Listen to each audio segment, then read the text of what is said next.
hii nchi inaendana na sheria. Sio, unanielewa? Kila kitu kina utaratibu wake. Na ndio maana sisi tunapokuwa tunagombana, mimi ni kijana wako, tulia. Usifanye mambo ya kugombana. Tulia, mimi ni kijana wako. Tusigombane, tunakuja kugombana. Tufuate sheria ndugu yangu. Hatukuja kugombana kaka. Mimi ni kijana wako. Mimi ni kijana wako. Naam, wanafamilia wa Pafenga Media, ni wakati mwingine tena wa kipindi chetu pendwa kabisa cha Kumekucha Mtaani, na leo tupo katika mitaa fulani hivi ya Chamazi. Kama unavyojua, taifa bado lipo kwenye huzuni baada ya kumpoteza ndugu yetu, mwigizaji dada yetu mpendwa kabisa, Hawa Ibrahimu, ambaye maarufu kama Karen. Na kulikuwa na gumzo ambayo ilitokea pale msibani kwa Karen, ambapo tulioshuhudia waganga wa kienyeji au wataalamu wa tiba asili wakigombana baada ya mmoja wao kuchukua video eneo lile. Kwa hiyo ilizua gumzo kidogo. So leo tuko maeneo ya Chamazi huku, kwa sababu tumepigiwa simu sisi kama Pafenga Media kwa ajili ya kupata mawili matatu kutoka kwa mganga mwenzao ambaye ana mawili matatu ya kuzungumza kuhusu swala ambalo lilitokea pale msibani. So endelea kusubscribe, kulike, kucomment na kushare link. Pia usisahau kutufollow kwenye page zetu za Instagram, Facebook, TikTok na X kwa sababu ya kupata matukio mbalimbali. Naam, bila kusahau kwenye kipindi hiki cha Kumekucha Mtaani utakuwa nami mtangazaji wako Matias Zumba. Tuendelee kuwa pamoja mpaka mwisho wa kipindi hiki.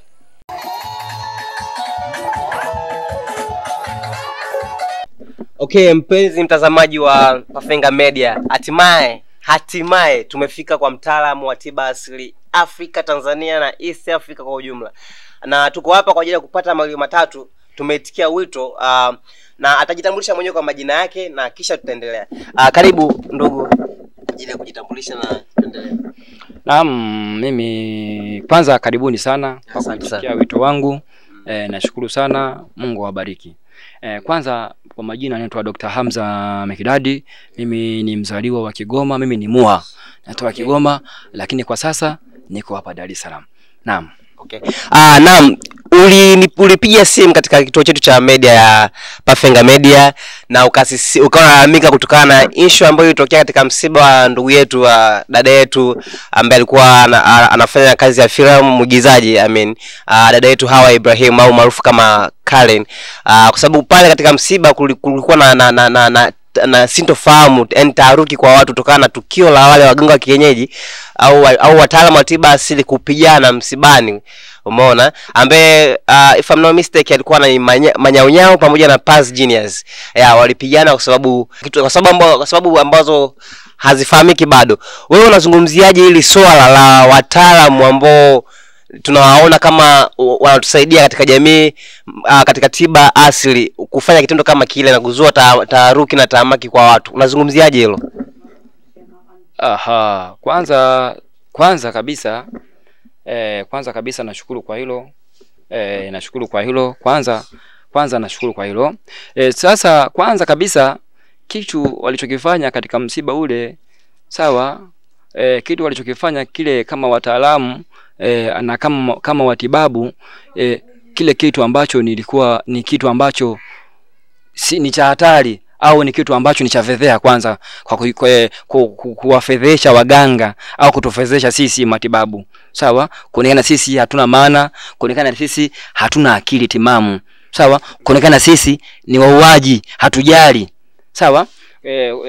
Kwanza kabisa mimi nasema katika ule msiba, kwanza watu wamefiwa, sawa, watu wana majonzi, sawa.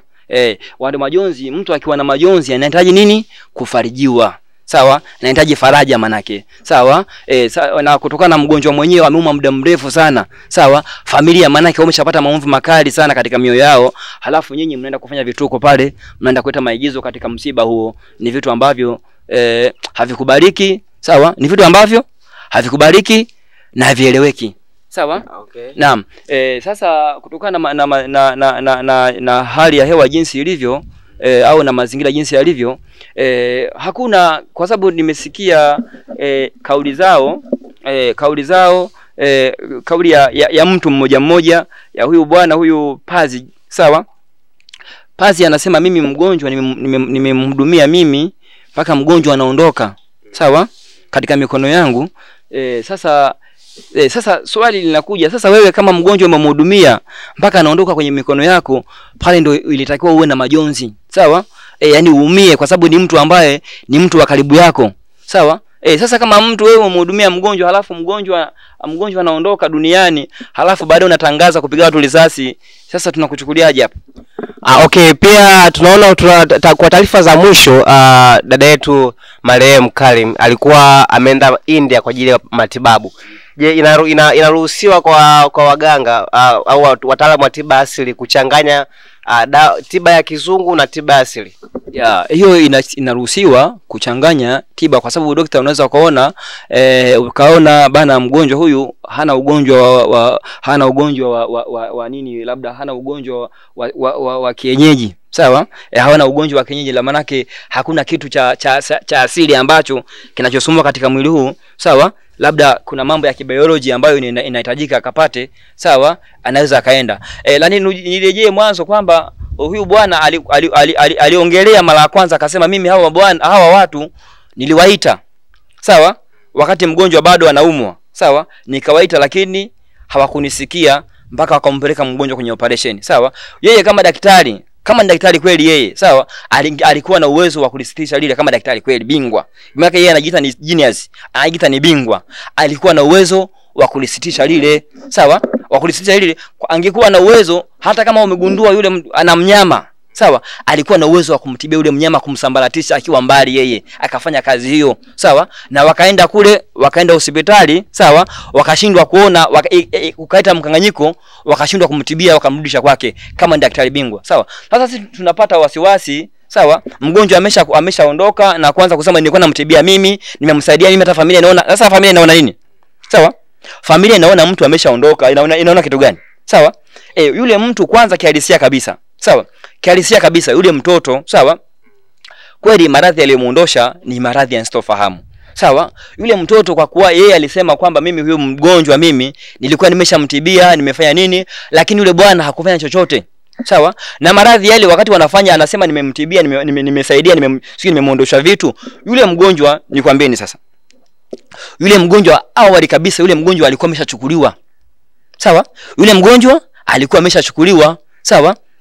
Yule mgonjwa alikuwa ameshachukuliwa, sawa?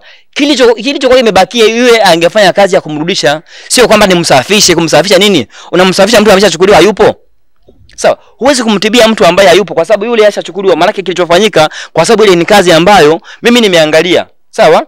Nimeangalia baada ya kuona kwenye mtandao, nimeangalia huyu mtoto ameshachukuliwa vitu vyake vyote vya mwili, sawa? Kachukuliwa vitu vya mwilini, kachukuliwa kimvuli hana. Sasa uganga huo anaofanya sio kumtibia, tunamsafisha.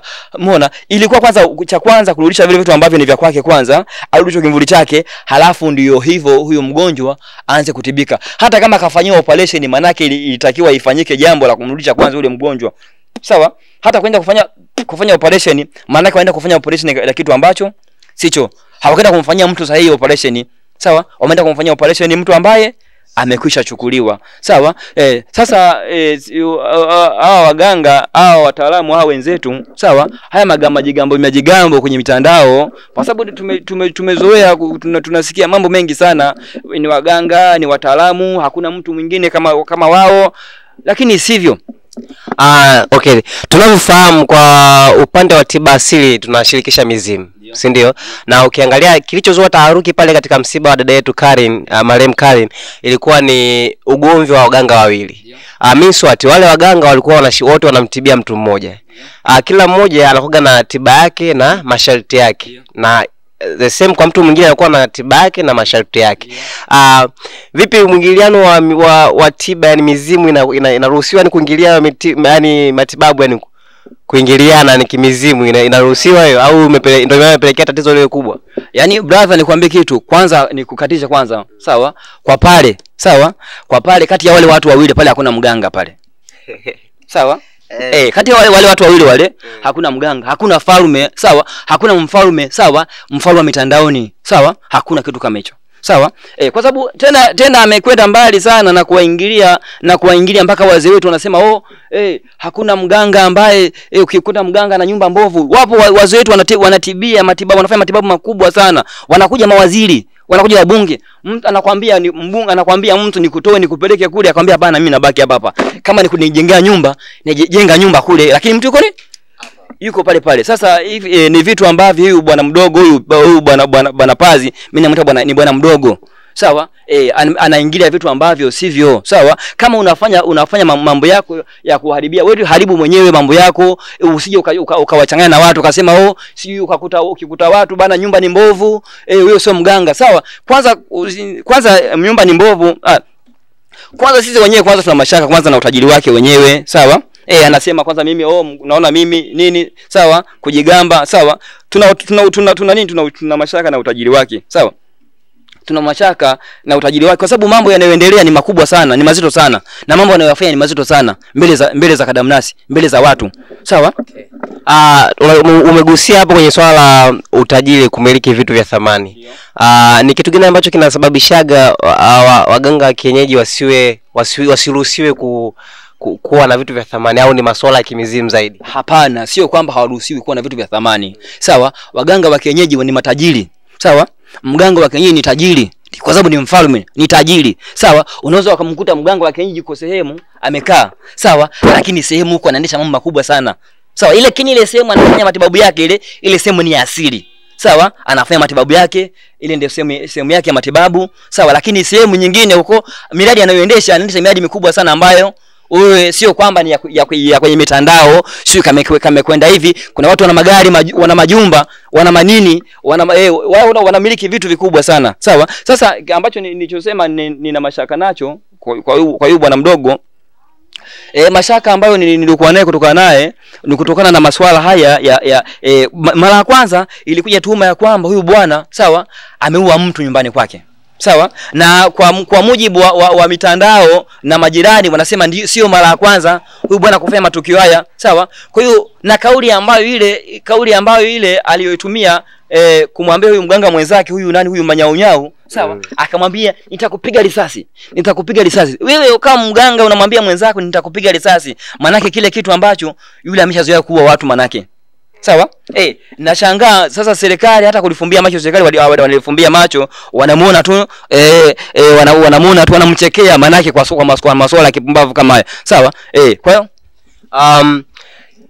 watu tunajua kabisa kwamba biashara huwa na matangazo, na sidhani kama mnafanya huduma zenu hizi au za uganga kienyeji, I mean tiba asili, bila kupata chochote kitu. Au muone kwamba kuna ulazima yani hakuna ulazima wa kufanya vitu kama hivyo, labda kiki, kutengeneza kiki ambayo itakufanya labda uzungumziwe sana na utafute upate wateja zaidi? Kiki kwa sababu kwenye maisha haya, kwa hii ni dunia kwanza, sawa? Hii ni dunia, unajua dunia kama dunia, sawa? Hii dunia tunaikimbiza lakini hatuwezi kuikamata. Sawa? Hii dunia tunaikimbiza, hatuwezi kuikamata. Sawa? Sasa hawezi mimi kama mimi, sawa? Inabidi uwe mkweli kutokana na jambo lako unalofanya. Sawa? Hao matapeli ndo zao kutapeli watu, kuharibia watu, sawa, kuchafua mitandao, kufanya hivi, tunafanya hivi, kumbe sivyo. Sawa? Mfano mmoja, kitu kingine, sawa? Kama nilivyokuambia nina mashaka na utajiri wake huu kutokana na mambo yanayoendelea, kwamba yeye kasema kamtisha mwenzake kupiga bastola. Sawa? Kamtisha mwenzake kupiga bastola, nitakupiga risasi, na maswali yalotokea nyuma huko. Kwa hiyo ukiunganisha hapa, maana yake huyu bwana yeye kazoea kufanya mambo kama hayo. Sawa? Kwa hiyo hata utajiri wake ni wa kuua tu, anapenda kuua. Kwa hiyo asitupe mashaka. Sawa? Na kama ni mganga, wewe ni mganga unajiamini, vita ya uganga inaishia ndani. Sawa, ingia ndani. Sawa, ingia ndani, fanya mambo yako, sawa? Halafu muonyeshe mwenzako bandiko hivi, tandikaneni. Unawashauri nini waganga wa tiba asili ambao wana tabia kama hizo za kutengeneza matukio ambayo watasababisha wazungumziwe sana, aidha wapate wagonjwa wengi ambao watawafuata kutokana kuona ametrend mtandaoni? Unawashauri nini watu kama hao? Mimi nawaambia tu waache hizo tabia, sawa, na waache hizo tabia za kudanganya watu na kuongopea watu, kwa sababu wanacheza na maisha ya watu. Sawa? Kwa sababu wanaisha, yaani hakuna kitu ambacho wanadamu, ukumbuke, ndio maana nimekwambia haya maisha unaangalia mbele unakoenda. Sawa? Wewe urudi nyuma, maana yake unakoenda hujui lini hizi mali unatafuta, lakini unaziacha mali hizi. Sawa? Sio kama tunafanya kazi. Kwani mimi nafanya kazi kama mimi nafanya kazi, sawa? Mimi nafanya kazi yoyote, niseme mimi nafanya kazi na wabunge, sawa? Nafanya kazi na viongozi, sawa? Wakubwa. Nafanya kazi na watu na watu wakubwa, sawa? Nafanya kazi namwambia mtu bana mimi nataka milioni 10, mtu anatoa milioni 10, anakupa. Bana nataka milioni 20, mtu anakupa kutokana na kazi yako anayotaka uhakika. Sawa? Kwa hiyo sasa kutokana na mazingira haya mengine haya mtu anakuambia sio kwamba kuna vitu ambavyo vingine wanasema uongo. Sawa? Mfano nimeshawahi kumkuta huyu bwana mdogo, huyu bwana Pazi ana kivumbasi. Sawa? Anaelezea kivumbasi kwamba kivumbasi kinaweza kikamwinulia mtu maisha, kinaweza kusafisha maisha. Wewe kumsafisha mtu maisha, kumtengenezea, kumpandisha maisha, kumpandisha cheo maisha, kivumbasi au kumtolea sijui nini. Wewe huwezi kumtibia mtu kagharamikia kumnoga. Sawa? Kagharamikia kumnoga, kafanya mambo yake, kamfunga, kafanya mambo yake, sawa? Halafu wewe uje kumtibu kwa kivumbasi, si ni uongo. Sawa? Huko ni kudanganya watu, kwa watapeli watu. Sawa? Huko ni kwa watapeli watu. Kwa hiyo mtu kachukuliwa vitu vya miguuni, kachukuliwa vitu vyake vimezikwa. Sawa? Kuna mtu mwingine unakuta ameshazikwa, anatembea lakini yuko kaburini amezikwa. Unajua hiyo? Kuna mtu anatembea lakini ameshazikwa kaburini. Unaona kabisa anaendesha drive gari lakini huko kaburini ameshazikwa, yupo kaburini muda wote. Inalilahi ghafla tu fulani ameanguka, amekufa. Sasa mtu kama uweze kumwambia nichukua kivumbasi, uchukue hivi kitakutibu, ni vitu ambavyo havipo. Sawa? Okay. Tukirudi nyuma kidogo kwa upande wa marehemu Kalen, amen. Ulisema kwamba yule alikuwa amechukuliwa tayari. Kilichobaki pale ni kivuli. Hiyo uliiona kabla ya mauti kumkuta au ilikuwa ni baada? Hiyo niliona, sawa? Niliona kabla ya mauti kumkuta. Sawa? Okay. Hiyo niliona kabla ya mauti ukuta kwenye mitandao ile, kwa sababu alizagaa kwenye mitandao. Sawa? Kila mtu alikuwa anasema la kwake, wanamuombea dua watu. Sawa? Nikaangalia sasa kuna vitu ambavyo sisi wengine ule uwezo wa kumfikia mtu haraka ni ngumu. Sawa? Uwezo wa kumfikia mtu haraka sisi si watu wa kujitangaza ovyo ovyo. Sawa? Si watu wa palapala kameenda hivi. Sawa? Kwanza mimi nawaambia, kwanza ndio maana nimekwambia hawa watu wawili hawa, kati ya huyu bwana huyu manyaunyau na huyu bwana hawa hamna kitu kabisa. Mimi ninawatazalisha wananchi. Sawa? Hawa hamna kitu kabisa. Hakuna mganga anayekaa kwenye mitandao kama hivi na kupiga makele. Hakuna mtu, hakuna ufalme kama huo. Sawa? Hakuna. Okay. Na nikasema kitu kingine sasa, nikawaza kitu kingine, wenyewe wanasema wenyewe ni waganga. Sawa? Kwanza nirudi nyuma kwanza. Sawa? Kwanza hili la kusema nani hili la kusema kwamba nini hawa waganga sijui ukimkuta mganga yuko hivi, huyo sio mganga. Sawa? Ana kijumba cha hivi, huyo sio mganga. Mimi hilo swala kwanza naliomba huyo bwana mdogo alifute kabisa kwenye kichwa chake. Sawa?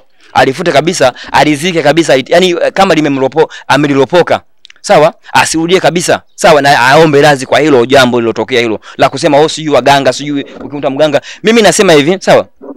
Kwa sababu hii ni vita, hii vita yao hii na huyu bwana ni vita ya nini? Ya kwenye media. Kila siku tunaona kila siku wanagombana kwenye media. Sawa? Kama wanaona wenyewe wamenini, sisi tunaweza hii mitandao hii mnaweza mkawasuluhisha nyinyi kwenye mitandao. Sawa? Wakaitwa hawa wawili wote pamoja. Sawa? Waitwa wawili wote na sisi tuitwe, tuwape wagonjwa walioshindikana. Sawa? Tuwape watu wa maradhi waliochukuliwa misukule, watu wamechukuliwa hivi, tuwape wewe mtibu huyu. Sawa?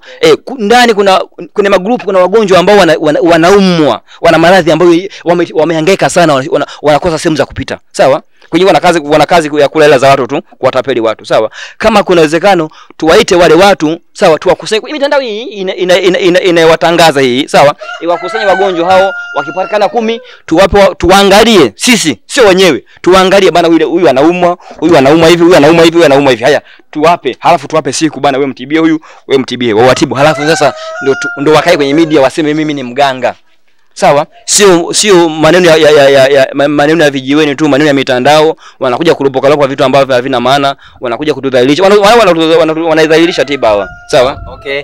Lakini pia umesema kwamba wengine wasio waganga ambao wajitangaza kwenye mitandao. Na kama tulivyoona ile trend ambayo itengeneza pale, imefanya wewe uone kama wale sio waganga kabisa. Na Umesema kwamba uliona kama Karen amechukuliwa ambaye kivuli kabla ya umauti kumkuta. Je, kuna jitihada yoyote ambayo ulifanya kuwafikia au kuna njia yoyote ambayo utumia labda ili kuwafikia wale watu familia ya marehemu ili kuweza kutoa msaada wowote au kufanya chochote kabisa? Hapana, lile swala kwa sababu lile swala lina watu kama kwa sababu nilichunguza ile swala, sawa? Alikuwa anamhangaikia sio yeye mmoja kwanza, sawa? Kulikuwa na mashehe wanafanya dua, kulikuwa na mashehe wanafanya dua, kulikuwa na hivi, sawa? Kwa sasa kutokana na mazingira na maisha yetu sisi, maisha sio mitandao, ukishaona swala unaangalia kwa macho tu na waangalia wanavyofanya wenyewe. Okay. Sasa limeshatokea hivyo, wanaanza kujinadi nilikuwa namtibu. Sasa unamtibu mtu ambaye ameshaondoka, halafu unasema na familia iliona nini familia? Okay. Familia iliona nini alivyoondoka? Nia sio kwamba familia ione, familia kumuona duniani. Hatukatai Mungu kamchukua, maana tunasema hakuna anayeweza kuzuia kifo, sawa? Lakini kifo kile ni cha kusababishwa, sawa?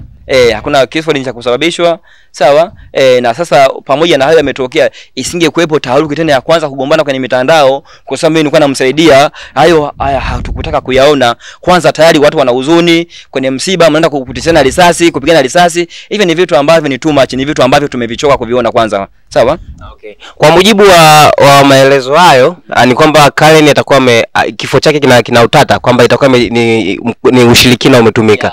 Na tunavyoamini sisi kama watazamaji na wananchi, tunavyoamini kwamba mtu akiuawa kwa ushirikina means anakuwa msukule. Ndio. Umeelewa?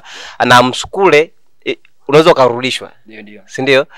Je, kinaweza kufanyika kitu chochote kile watu wakamrudisha Karen? Ni kutokana na mazingira yalivyo, sawa?